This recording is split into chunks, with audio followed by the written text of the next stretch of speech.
कुसुम आकर दिशा को उठाती है। अरे बहू, आज तू सोती रहेगी क्या? आज तुझे पानी पूरी लेकर नहीं जाना क्या? अरे माँ जी, मैं तो भूल ही गई। अच्छा हुआ समय रहते आपने मुझे उठा दिया। इतना बोलकर दिशा फटाफट तैयार हो जाती है और पानी पूरी का ठेला तैयार करने लगती है। अपनी बहू को इतनी मेहनत करता देख कुसुम दिशा से बोलती है, बहू, मैं जानती हूँ कि तू इस घर को चलाने के लिए कितना सब कुछ कर रही है। एक समय ऐसा था कि पानी पूरी तेरी फेवरेट हुआ करती थी, तभी तो हम सभी लोग तुझे लालची पानी पूरी वाली बहू कहा करते थे। लेकिन तुझे पानी पूरी इतनी ज्यादा पसंद थी कि तू रात में छुप छुप कर उठ उठ कर पानी पूरी खाया करती थी, और आज तुझे खुद पानी पूरी बेचना पड़ रहा है। बोलते बोलते कुसुम उदास हो जाती है। उसके आंखों में आंसू आ जाते हैं। इसलिए दिशा अपनी सास को खुश करने के लिए बचकाने हरकतें करने लगती है। क्या माँ जी, आप सुबह सुबह सैंडी हो रही हो? अगर आप इसी तरह से रोना धोना लगाकर बैठोगी ना तो मैं पानी पूरी के पानी में आपके आंसू मिला दूंगी। और आप नहीं जानते मैं खुद को कैसे कंट्रोल करती हूँ। आपकी कसम खाकर कह रही हूँ, एक भी पानी पूरी नहीं खाती। पर आप इस तरह से बातें करोगी ना तो मैं खड़े खड़े अकेले ही सारी पानी पूरी खा जाऊंगी। हाँ हाँ, नहीं होती सैंटी। अब चल अपना ठेला लेकर जा, वरना सुबह वाले जो ग्राहक होंगे ना वो भाग जाएंगे, और मैं तेरे लिए नाश्ता लेकर वहीं आऊंगी। फिर हम दोनों सास बहू मिलकर पानी पूरी बेचेंगे। अब दिशा अकेले ही अपना पानी पूरी का ठेला लगाकर बेचना शुरू कर देती है। कुछ देर बाद एक सब्जी वाला जिसका नाम हरिओम था, वो दिशा के पास जाता है और उससे कहता है, तुम्हारी पानी पूरी बिल्कुल तुम्हारी तरह टेस्टी है, पर हमको एक बात समझ नहीं आता कि तुम्हारा मर्द काम नहीं करता जो तुम पानी पूरी बेचती हो। हरिओम दिशा का रोज का ग्राहक था, इसलिए दिशा नहीं चाहती थी कि उसका एक भी ग्राहक कम हो। इसलिए जब भी हरिओम उसके पानी पूरी खाने के बहाने बात करता तो दिशा भी उससे बात करने लग जाती और हमेशा उसे बेवकूफ बनाकर उससे पैसे ज्यादा ले लिया करती, या तो फिर उसे जबरदस्ती ज्यादा से ज्यादा पानी पूरी खिला दिया करती। पर आज दिशा ने कुछ और ही सोच रखा था। हरिओम जी, मेरी मदद तो वो तब करवाएंगे ना जब मेरे साथ रहते होंगे। हमारे ऊपर जब गरीबी का पहाड़ टूटा, हमसे सब कुछ छीन लिया गया, तो मेरे पति मुझे और मेरी सास को छोड़कर अकेले भाग गए क्योंकि वो हमारी जिम्मेदारी नहीं उठा सकते थे। हाँ? पर दिशा जी, तुम्हारी ये हालत हुई कैसे? अगर तुम लोग अच्छे घर से थे तो आज पानी पूरी क्यों बेच रही हो तुम? हरिओम जी, हमारी ये हालत भी मेरे उस निकम्मे पति की वजह से हुई है। मेरे ससुर जी का एक छोटा सा बिजनेस था। मेरे ससुर जी के खत्म हो जाने के बाद सारा बिजनेस अकेले मेरे निठल्ले पति ने संभालना था, पर उसे तो अय्याशी करने की आदत थी। उसने बिजनेस नहीं संभाला और हमारा बिजनेस डूब गया। फिर क्या था, हम करोड़पति से रोडपति बन गए और मेरा पति वो ऐसा निकला जो हमें मुसीबत में डालकर भाग गया। ये सब सुनकर बहुत दुख हो रहा है जी। दिशा जी, हमें तो अगर आप हमारी बीवी होती ना तो हम आपको कभी नहीं छोड़कर जाते और ना ही आपको कभी पानी पूरी बेचने देते, बल्कि हम तो आपको अपने हाथ से पानी पूरी खिलाते। हरी जी, अगर आप सच में मेरी मदद करना चाहते तो आप मुझे अपनी सब्जियां फ्री में क्यों नहीं दे देते? जैसे पानी पूरी के लिए मुझे आलू और चने की जरूरत पड़ती है, अगर आप मुझे मुफ्त में दे देते तो मेरी थोड़ी मदद हो जाती। बस इतनी सी बात? पहले कहा होता तो आज तुम मुफ्त के आलू ले रही होती मुझसे। पर कोई बात नहीं, अब से हम तुम्हें तुम्हारी पानी पूरी के लिए भी और घर के लिए भी मुफ्त में सब्जी देंगे। इस तरह से दिशा अपना एक ग्राहक तो जोड़ती ही जोड़ती है, साथ ही साथ सब्जी वाले को बेवकूफ बनाकर उसे मुफ्त की सब्जियां भी लेने लगती है। समय के साथ दिशा का लालच बढ़ने लगता है और वो सोचती है कि क्यों ना कुछ परमानेंट ग्राहक बांध लिया जाए। अगर कभी बिक्री कम भी होती है तो उसका नुकसान ना हो। इसलिए पानी पूरी खाने के लिए जो भी दिशा के ठेले पर आता, दिशा उनसे मीठी मीठी बातें करने लगती। क्या आपकी राशन की दुकान है? काश मैं भी आपकी तरह बड़ी सी राशन की दुकान खोल पाती, पर यहाँ तो कुछ बचता ही नहीं है। पानी पूरी बेचकर जो भी पैसे आते हैं वो पानी पूरी का सामान लेने में ही खर्च हो जाता है। बाकी के बचे हुए पैसे से तो जैसे तैसे घर चला पाती हूँ मैं। अरे तुम दुखी क्यों होती हो? गोलगप्पा बनाने का जितना भी सामान चाहिए तुम मेरी दुकान से ले जाना, बिल्कुल मुफ्त में, और कभी कभी घर का भी ले जाना। बहुत बड़ा दिल है मेरा। वो तो दिख रहा है सर, अच्छा ये लीजिए ना 2-3 पानी पूरी मेरी तरफ से एक्स्ट्रा खा लीजिए। आप मेरी इतनी मदद कर रहे हैं तो मैं आपको 2-3 पानी पूरी तो मुफ्त में खिला ही सकती हूँ। इस तरह से दिशा राशन वाले को भी अपनी बातों में फंसा लेती है। ये सब देखकर कुसुम को बहुत अजीब लगता है और रात को जब दिशा अपना सारा पानी पूरी बेचकर कुसुम के साथ घर जाती है तो कुसुम अपनी बहू को समझाने लगती है। बहू, जो तू कर रही है ना वो बिल्कुल भी ठीक नहीं है। तू अपनी पानी पूरी को बेचने के चक्कर में इतनी लालची हो चुकी है कि तुझे नजर नहीं आ रहा कि तू लोगों के एहसानों के तले दबती जा रही है। कहीं ऐसा ना हो कि आज जो तुझ पे एहसान कर रहे हैं कल वही लोग तुझ पर एहसान का हर्जाना मांगने लगे।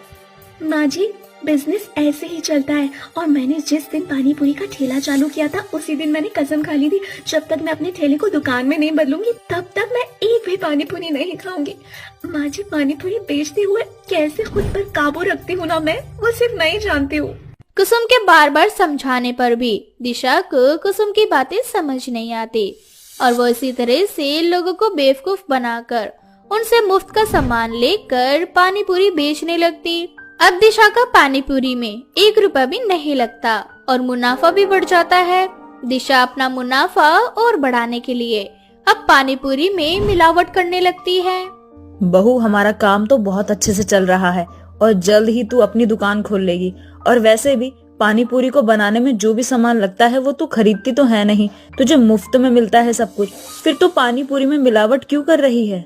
माँ जी, आपने भीड़ देखी है कितनी हो जाती है। लोगों की इतनी डिमांड है हमारी पानी पूरी की कि दोपहर में ही हमारा पानी पूरी खत्म हो जाता है और हमें खाली हाथ घर आना पड़ता है।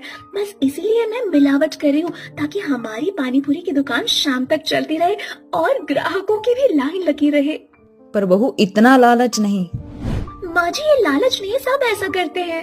इस तरह से मिलावट करके दिशा अपनी दुकान बनाने की सोच लेती है और बहुत जल्द दिशा पानी पूरी के ठेले से अपनी खुद की पानी पूरी की दुकान खोल लेती है। और जिस दिन वो पानी पूरी की दुकान खोलती है उस दिन वो अपने हाथों की बनाई हुई पानी पूरी खाती है।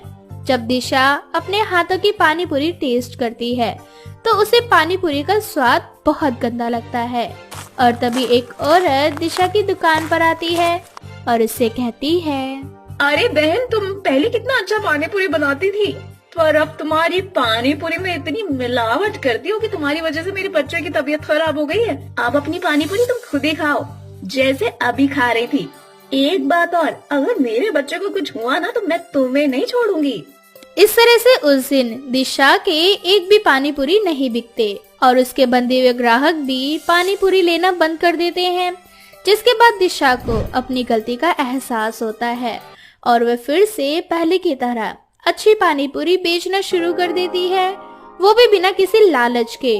और बची हुई पानी पूरी को घर जाकर अपनी सास के साथ खुद भी खाने लगती। काव्या और उसकी माँ सुमन अपना घर छोड़कर दूसरे शहर में शिफ्ट हो जाते हैं। लेकिन जब काव्या अपनी माँ सुमन के साथ अपने नए घर में जाती है तो उसे उस घर में बिल्कुल भी अच्छा नहीं लगता। और जब उसकी माँ अपने घर में सामान रख रही होती है तब काव्या अपनी माँ के पास जाती है और अपनी माँ से बोलती है, माँ, हम इस घर में क्यों आए हैं? आप कोई दूसरा घर भी तो ले सकती थी ना। काव्या बेटा, हमारे पास जितने पैसे थे उन पैसों से हमें इससे बेहतर घर तो मिल ही नहीं सकता। और तुम तो जानती हो ना कि तुम्हारे पापा को बिजनेस में कितना बड़ा लॉस हुआ है। और बेटा, इसी वजह से हमें अपना पुराना घर बेचना पड़ा। और देखो, ये घर इतना बुरा भी नहीं है, इसीलिए यहाँ पर रहने की आदत डाल लो। काव्या बहुत उदास थी क्योंकि वह अपने सभी दोस्तों से, अपनी कॉलेज से और अपनी म्यूजिक क्लास से दूर किसी ऐसे घर में आ चुकी थी जहां आसपास खाली रास्ते के सिवाय कुछ भी नहीं था। लेकिन बेचारी काव्या करती भी तो क्या करती, वह अपने हालातों के साथ समझौता कर लेती है और उस घर में रहने लगती है। अब धीरे धीरे काव्या को भी उस घर में रहने की आदत पड़ जाती है। ऐसे ही एक रात काव्या गिटार बजाकर सोने जाती है, तभी उसे पियानो की आवाज सुनाई देती है। ये तो पियानो की आवाज है, पर ये आवाज कहाँ से आ रही है? काव्या ये सब कुछ सोच ही रही होती है कि तभी पियानो की आवाज आनी बंद हो जाती है और कुछ देर बाद उसे हारमोनियम की आवाज सुनाई देती है। अब काव्या अपनी जगह से उठ जाती है और अपने घर के बाहर जाकर आवाज का पीछा करती है। लेकिन जब वह अपने घर से बाहर जाती है तो म्यूजिक की आवाज जो उसे बार बार सुनाई दे रही थी वो आनी बंद हो जाती है। ये क्या? अभी तो यही कहीं से म्यूजिक की आवाज सुनाई दे रही थी, फिर ये अचानक से बंद कैसे हो गया?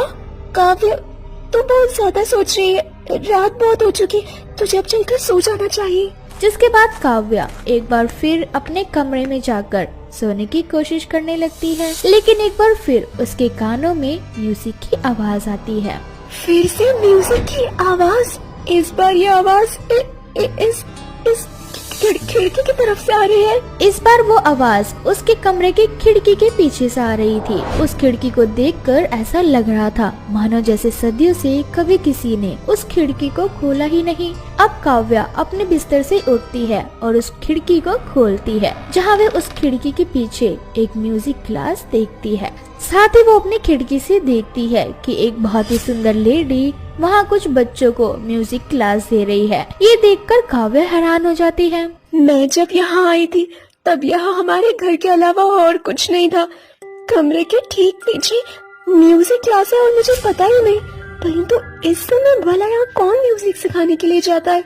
एक काम करती हूँ, इस बारे में कल माँ से बात करती हूँ और उसके बाद कल दिन में मैं भी म्यूजिक क्लास में वापस जाऊंगी। अगर इसकी फीस कम हुई तो मैं यहाँ आकर म्यूजिक क्लास ले लिया करूंगी। इतना बोलकर काव्या सो जाती है और अगले दिन अपनी माँ के पास जाती है और उस म्यूजिक क्लास के बारे में बताती है, जिस पर उसकी माँ काव्या से बोलती है। काव्या बेटा, मैंने तुम्हें कभी भी किसी भी चीज के लिए मना नहीं किया और तुम पहले भी तो म्यूजिक क्लासेस जा रही थी ना, परंतु अभी हमारे घर की स्थिति इतनी अच्छी नहीं है कि मैं तुम्हें फिर से म्यूजिक क्लासेस के लिए भेज सकूं। माँ, कम से कम मैं एक बार म्यूजिक क्लास में जाकर बात तो कर ही सकती हूँ ना, क्या पता वहाँ की फीस कम हो। काव्या, मुझे इस बारे में कोई बात नहीं करनी। तुम्हारे कॉलेज का लास्ट ईयर है, अपनी पढ़ाई पर ध्यान दो बेटा और मुझे जॉब ढूंढने के लिए जाने दो। इतना बोलकर सुमन वहाँ से चली जाती है और बेचारी काव्या उदास हो जाती है, जिसके बाद वो अपने कमरे में चली जाती है और अपनी खिड़की से उसी म्यूजिक क्लास को देखने लगती है और हिम्मत करके वो उस म्यूजिक क्लास में जाती है, जहाँ वह उसे वही लेडी मिलती है जिसे उसने रात में देखा था। उस सुंदर लेडी को देख काव्या उससे बोलती है, मैम, रात को आपको कुछ बच्चों को म्यूजिक क्लास में म्यूजिक सिखाते हुए देखा, क्या मैं जान सकती हूँ आप इतनी रात को बच्चों को म्यूजिक क्यों सिखा रही थी? आप दिन में भी तो बच्चों को म्यूजिक सिखा सकती थी ना। सिखा सकती हूँ, पर दिन में हमारे म्यूजिक क्लास की कुछ फीस होती है जो हर बच्चा नहीं दे सकता। बस इसलिए मैं कुछ ऐसे बच्चों को रात में म्यूजिक क्लास देती हूँ जिनके पास पैसे नहीं होते पर उन्हें म्यूजिक से प्यार है। वो म्यूजिक सीखने के लिए कुछ भी कर सकते हैं, इसलिए मैं ऐसे बच्चों को फ्री में म्यूजिक सिखाती हूँ। उस लेडी की बातें सुनकर काव्या के मन में भी लालच आ जाता है और वो भी रात को फ्री में म्यूजिक क्लास सीखने का फैसला कर लेती है। और रात को जब सो रहे होते हैं तब काव्या चुपके से उस म्यूजिक क्लास में जाती है, जहाँ उसे उस लेडी के सिवा और कोई नजर नहीं आता। जिसके बाद काव्या उस म्यूजिक टीचर से बोलती है, मैम, आपने तो कहा था कि आप रात को म्यूजिक क्लास देती हैं, पर यहाँ तो मेरे सिवा कोई और नहीं है। क्योंकि आज तुम मेरी पहली स्टूडेंट हो जो जिंदा हो और मेरी इस म्यूजिक क्लास में म्यूजिक सीखने के लिए आई हो।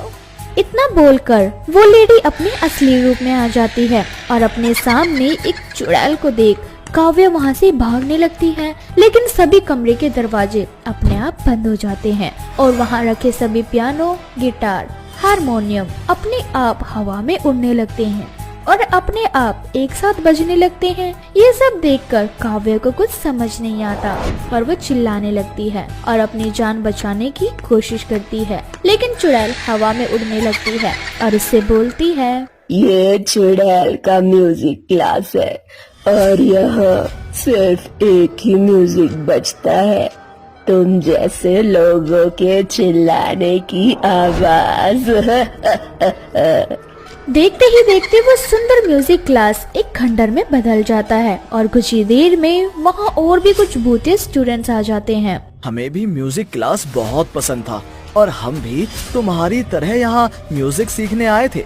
अब तुम्हारे साथ भी वही होगा जो हमारे साथ हुआ है। अब तुम्हें भी मरना होगा, क्योंकि मरने के बाद ही तुम हमारे साथ इस म्यूजिक क्लास को ज्वाइन कर सकती हो और यहाँ रहकर म्यूजिक सीख सकती हो। मुझे छोड़ दो, मुझे जाने दो। अब तुम यहाँ से कहीं नहीं जा सकती। इतना बोलकर वो सभी भूतिया स्टूडेंट्स काव्या की ओर बढ़ने लगते हैं और चुड़ैल काव्या को हवा में उड़ा देती है। कोई मुझे कोई भी ऐसी क्लास नहीं लेनी। बेचारी काव्या चुड़ैल के सामने बहुत रोती है, लेकिन चुड़ैल काव्या को हवा में उड़ा देती है और देखते ही देखते काव्या के हाथ पैर उल्टे हो जाते हैं और चुड़ैल उसे भी बाकी की तरफ मार डालती है और मरने के बाद काव्या भी एक चुड़ैल बन जाती है, जो उन सभी चुड़ैल और भूत के साथ मिलकर एक नए शिकार का इंतजार करने लगती है। तो वहीं दूसरी ओर काव्या की माँ सुमन काव्या की गुमशुदगी की रिपोर्ट लिखवाती है और परंतु उसे उसकी बेटी काव्या नहीं मिलती, जिसके बाद सुमन उस घर को बेचकर एक किराए के मकान में रहने के लिए चली जाती है। कहा जाता है कि आज भी रात को वो चुड़ैल अपने म्यूजिक क्लास में अपने स्टूडेंट्स को म्यूजिक क्लास देती है। ये कहानी बिलासपुर नाम के एक छोटे से गांव की है।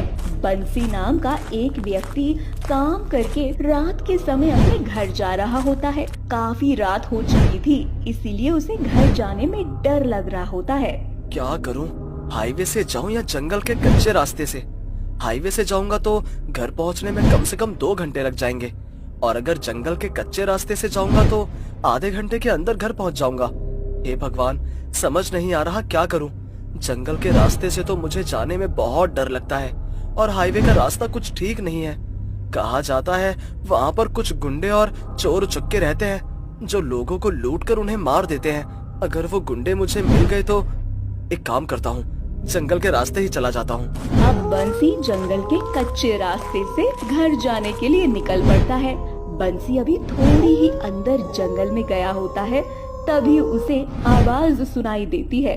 मैं बहुत ज्यादा थक गई हूँ, प्यास भी लग रही है, पर ये रास्ता है जो खत्म ही नहीं हो रहा। अब कैसे घर जाऊँ? किसी महिला की आवाज सुनकर बंसी आवाज देते हुए बोलता है, क्या यहाँ कोई स्त्री है? अगर है तो मुझसे छुपे नहीं, मैं उसकी मदद करूँगा। इतना बोलकर बंसी थोड़ा और आगे जाता है, जहाँ एक गर्भवती महिला को वो देखता है। गर्भवती महिला को देख बंसी उस महिला से बोलता है, अरे बहन, तुम तो गर्भवती हो, तुम इतनी रात में इस जंगल में क्या कर रही हो? भाई साहब, मैं पास ही के गांव में किसी काम से जंगल में गई थी, परंतु आते आते रात हो गई और मैं इस जंगल में रास्ता भटक गई हूँ। मैं कब से जंगल के अंदर भटक रही हूँ, पर मुझे इस जंगल से बाहर निकलने का रास्ता ही नहीं मिल रहा और ना ही कोई व्यक्ति मिल रहा है जिससे मैं मदद मांग सकूं। ऊपर से मुझे बहुत प्यास भी लगी है और अब तो चक्कर भी आ रहे हैं। बहन, तुम चिंता मत करो, मेरे पास पानी रखा हुआ है, तुम मेरा ये पानी पी लो। इतना बोलकर बंसी उसे पानी पीने के लिए देता है। चुड़ैल पानी पीकर बंसी से बोलती है, भाई साहब, मैं बहुत थक गई हूँ, मुझसे अब चला भी नहीं जा रहा, क्या आप मेरी कोई मदद कर सकते हैं? पर मैं तुम्हारी क्या मदद कर सकता हूँ?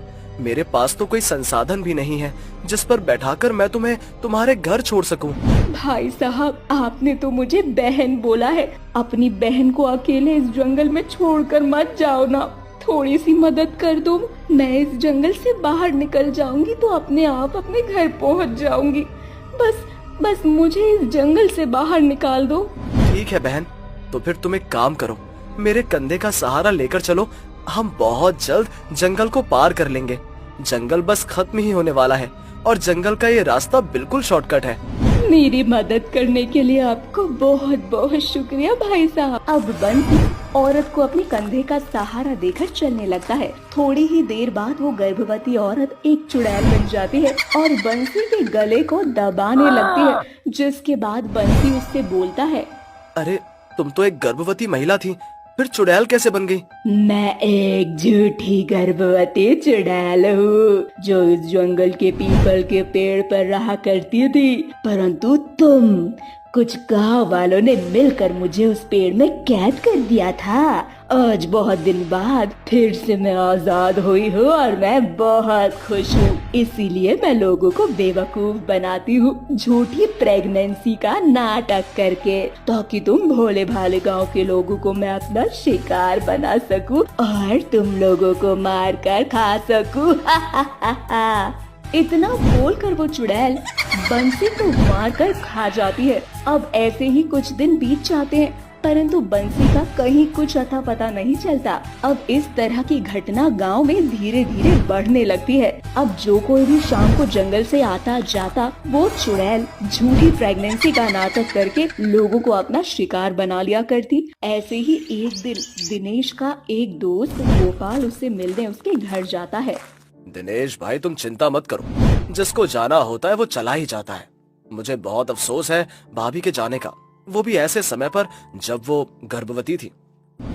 मुझे समझ नहीं आ रहा मैं अपनी पत्नी के बिना कैसे जीऊंगा और अपनी छोटी बेटी को अकेले कैसे पालूंगा। इसलिए मैंने सोच लिया है कि मैं अपनी बेटी को इसकी नानी के घर भेज दूंगा। परंतु कल मुझे बॉर्डर पर जाना है अपने देश की रक्षा करने के लिए। गोपाल, तुम आज रात को ही मेरी बेटी को उसके ननिहाल छोड़ दोगे? मैं कैसे? मना मत करो भाई, अपने दोस्त की मदद करो। मैंने इसलिए ही तुम्हें यहाँ बुलाया था।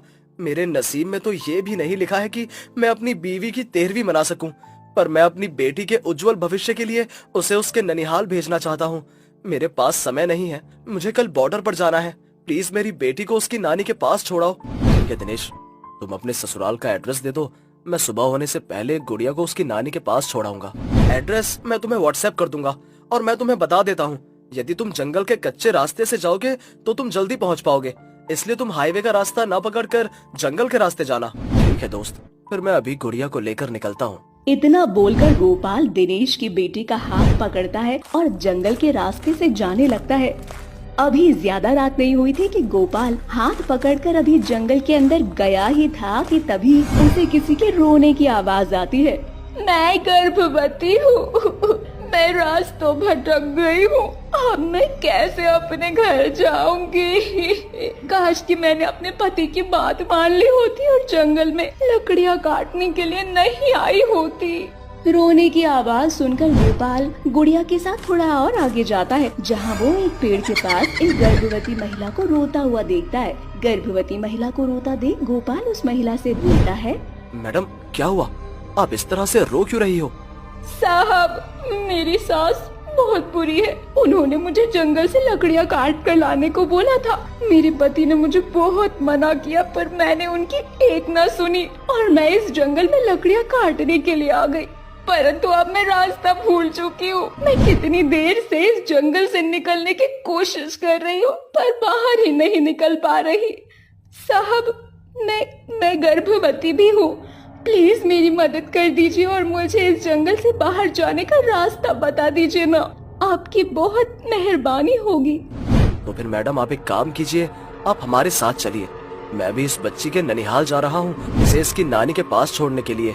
आप जैसे ही जंगल से बाहर निकलेंगी आप अपने घर चली जाना। चुड़ैल डरावनी आवाज में बोलती है, आप बहुत अच्छे हैं भाई साहब, मेरी मदद करने के लिए आपका शुक्रिया। इतना बोलकर वो गर्भवती महिला एक चुड़ैल बन जाती है और गुड़िया को लेकर पेड़ के ऊपर बैठ जाती है और बोलती है, आज बहुत दिनों बाद रात होने से पहले ही शाम के समय मुझे 2 शिकार मिले। अब मैं थोड़ी ही देर के अंदर तुम दोनों को मार कर खा जाऊंगी। अंकल, मुझे बचाओ, मुझे बहुत डर लग रहा है, ये चुड़ैल मुझे मार देगी, मैं भी मम्मी की तरह मर जाऊंगी। मुझे अभी नहीं मरना, प्लीज अंकल मुझे बचा लो। तुम्हें कुछ नहीं होगा गुड़िया। देख चुड़ैल, उस बच्ची को कुछ मत करना, अगर तू मारना ही चाहती है तो मुझे मार ले। तुझे क्या लगता है मैं तुझे छोड़ दूंगी? मैं मारूंगी तुम दोनों को, मार कर खा जाऊंगी। इतना बोलकर चुड़ैल जोर जोर से हंसने लगती है। तभी गोपाल अपने गले से कृष्ण भगवान का लॉकेट निकालकर उस चुड़ैल के ऊपर फेंक देता है, जिससे वो चुड़ैल तड़पने लगती है और गोपाल गुड़िया को पेड़ से उतारकर जल्दी से जंगल के बाहर जाता है और सभी गांव वालों को जंगल में झूठी गर्भवती चुड़ैल के होने के बारे में बताता है। अब सभी गांव वालों को समझ आ जाता है आखिर गांव के सभी इंसान कहाँ गायब हो रहे थे, जिसके बाद गोपाल सरकार से अपील करता है और सरकार उस जंगल का रास्ता पूरी तरह से बंद कर देती है।